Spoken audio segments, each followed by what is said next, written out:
Our Cherokee's headliner is a real mess. The material pulled away from the backing, and at some point the previous owner ripped it out.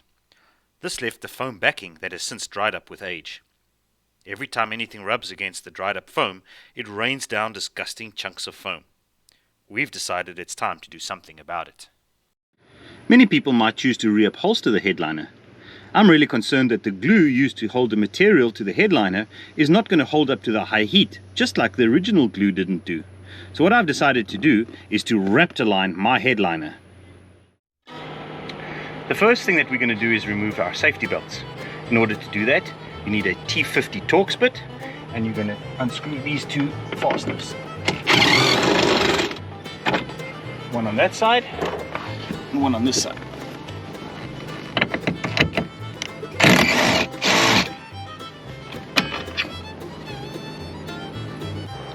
The next thing we're going to do is remove all of these trim panels to the front. We're going to do the same thing and remove all of these covers down on this side of the Jeep.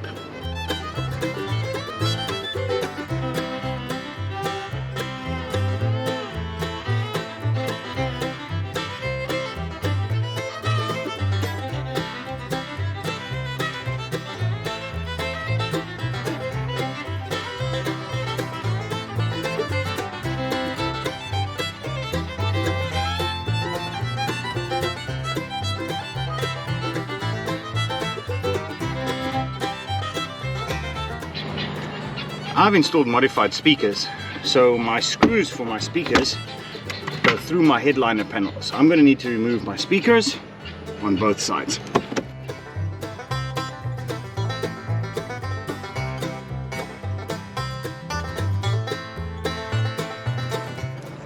Next thing that we're going to remove are these sun visors. There's 3 screws that hold them in here, but be careful, there's also a wire that supplies power to the lights. So make sure that when you undo these, you pull out the connector and disconnect these ones. On this side, just 1 screw holding it in there. So we're going to do the 2 sides next.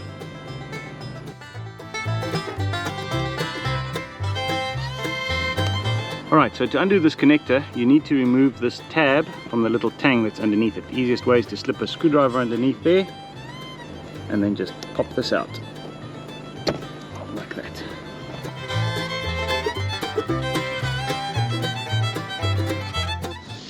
Alright, so in order to shut off the power to the overhead lights on the inside, what we need to do is pull this fuse here in the engine bay. And you'll see it's connected to the dome light in the Jeep that's over there. So I'm going to pull this fuse out. And you'll see that that light has just gone off and our dome lights have now gone off inside. So just remember, that's 15 amp fuse in that location is what you need to kill the power to the dome lights. Once the fuses are out, to remove this unit, what you need to do is just pry out this lens over there. Inside of there are 2 screws. Once you've removed these 2 screws, what you need to do is slide this unit forward and then it will drop down. And at the back here, you'll see the wiring harness. So like all other wiring harnesses, you lift the clip over the tang and you can slide out the wiring harness. This one over here has 2 tangs on the side that you need to depress before you can slide it out. Okay, and with that, we've got this unit out the way. Alright, to remove this light, all you do is you've got to just force this down like this. Once again, there's a harness inside. You lift the tag up and you can slide the harness out. And that gets this unit out. Alright, with all the trim now removed, what we need to do is we need to drop this headliner out. So I'm going to use my trim removal tools to guide the headliner out, and we're slowly going to lower it down and then slide it out the Jeep. So there seems to be some adhesive between this trim panel and the roof liner. So what I'm going to do is take my trim tool and slide it in far behind and gently pry the roof liner loose from the trim panel like that, and then lift it out so that it can drop down. The same thing over here. There's adhesive between the panel and the roof liner, so we're just going to use the trim tool to pry it loose and drop it down gently. And once we do that, this panel drops down. We just keep going down the whole length, gently sliding the trim tool behind the liner and dropping it down.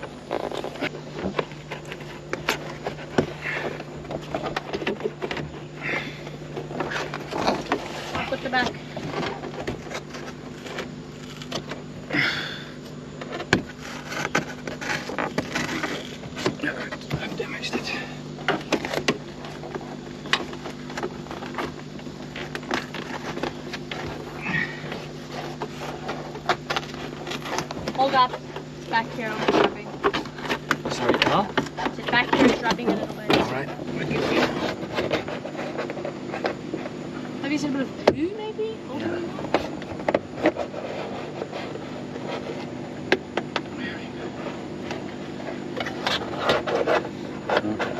Spots of glue, it seems, up here.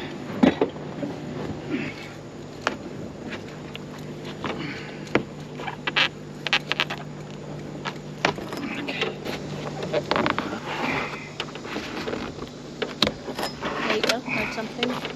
Okay. Right, Ryan.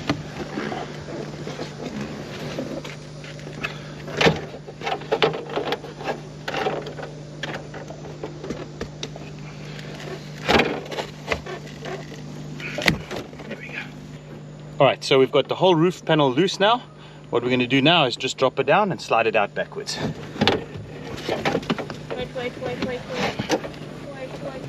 Everybody wait. What I do? I'll move it this way for a second. Okay. Okay, we're good. Okay, lift it up, slide it out. Okay. Can we get this side? Got it? Here, put it over. We're outside.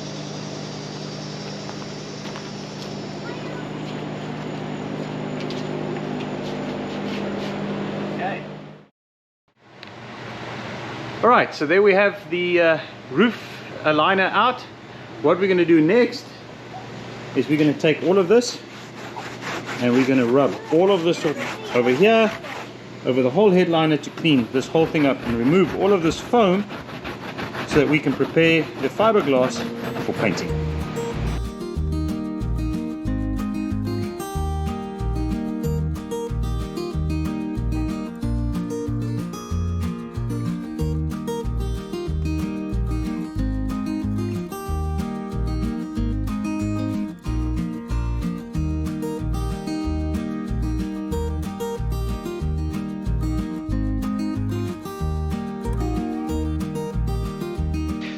So we've removed all of the foam from the headliner, and what I've noticed is that there are a couple of holes. There's one there, there's one there, we've got one over there, we've got one over there. What I've decided to do is to take some fiber filler and fill up those holes, because once we have put the bed liner on this headliner, any of those imperfections are going to be noticeable. So I'm going to go ahead and fill up all of these holes, and we'll then get prepared for putting the bed liner on.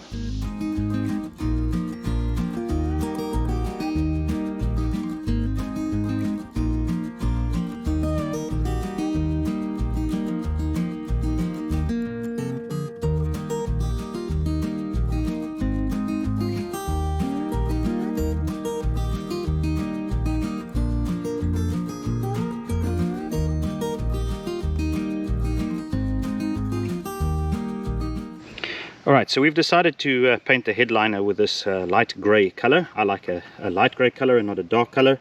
So we've got the tintable, the tint over here. This is a tintable base, and we've got the hardener. So we're going to go ahead and apply this.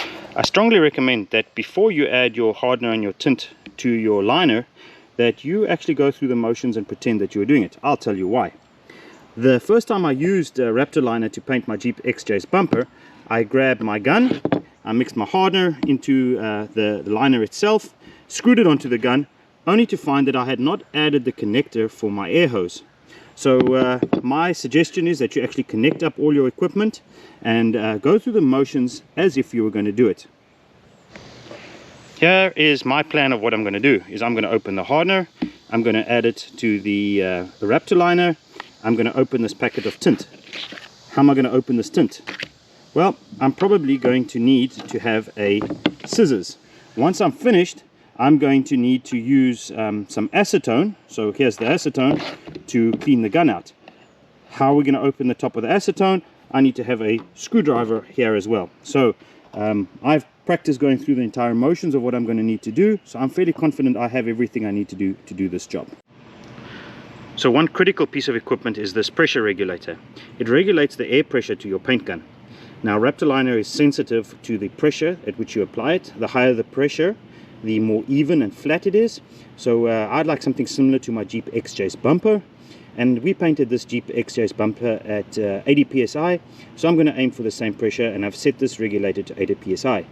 Now it's important that you note that you set the pressure while the gun's trigger is pulled. So you'll note that I pull the trigger and you'll see that the pressure drops to 80 psi. So I'll be at 80 psi while I'm painting. Alright, so we've prepared the headliner, we've sanded it down, and we've wiped it as best we could. The last thing I want to do before I apply the Raptorliner is take some lacquer thinners and spray it down to remove any oily residue from oily fingers that might have touched it while we were carrying it out.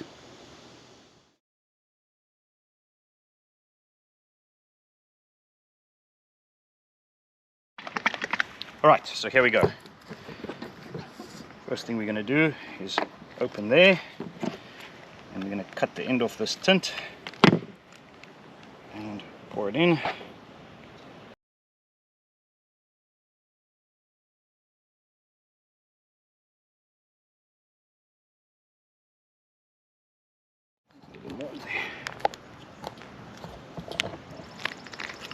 Okay, the next thing that we're going to do is open our can of hardener and add the can of hardener.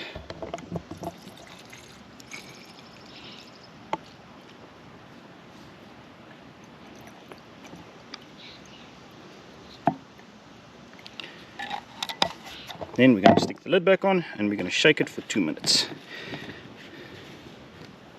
Now I've messed on this bottle, so I am going to choose to put a glove on so that I don't get this all over my hands.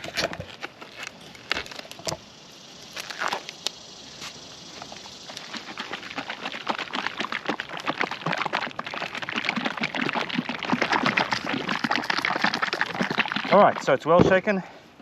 What we're going to do now is pop the applicator gun in. That. Good. And now we're going to connect it to the air and start painting.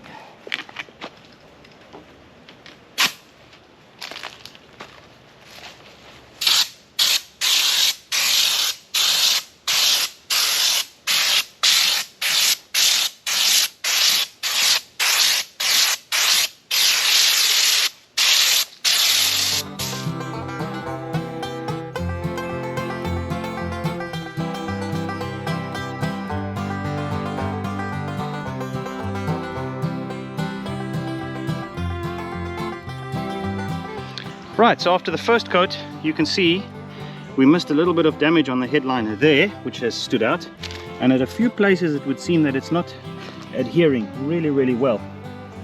Other than that, it really looks good, and so far I really like this.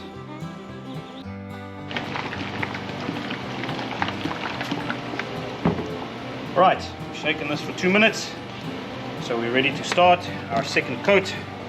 We're going to install our applicator.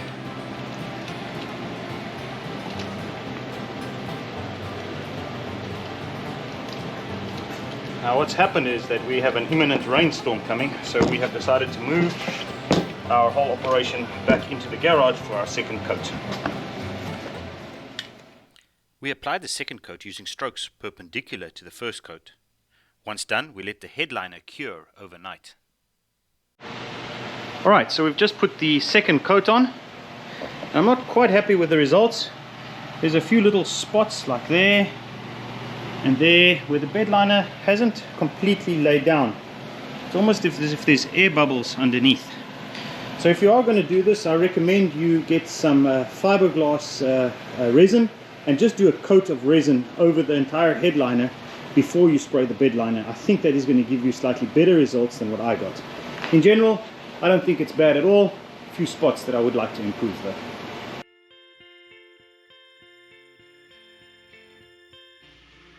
Alright, so we've just slid the headliner back into the Jeep.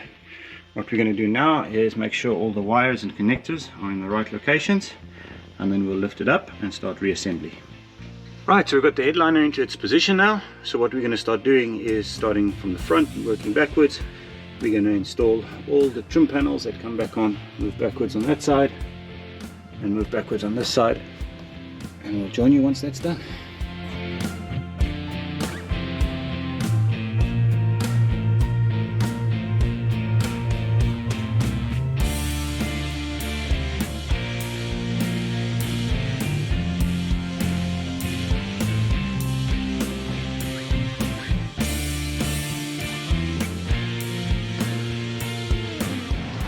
Alright, so we've got the new headliner back in and all the trim panels installed, and I must admit, I think it's looking really good.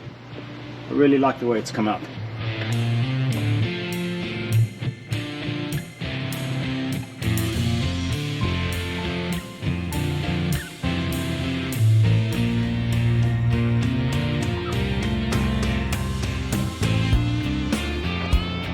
So as we saw when the headliner had just been Raptorlined, we still got a couple of rough spots here and there and a few other places. So really make sure that your fiberglass is laid down flat and that there's no fur sticking out before you put your Raptorliner on. Other than that, I really like the way it's come out.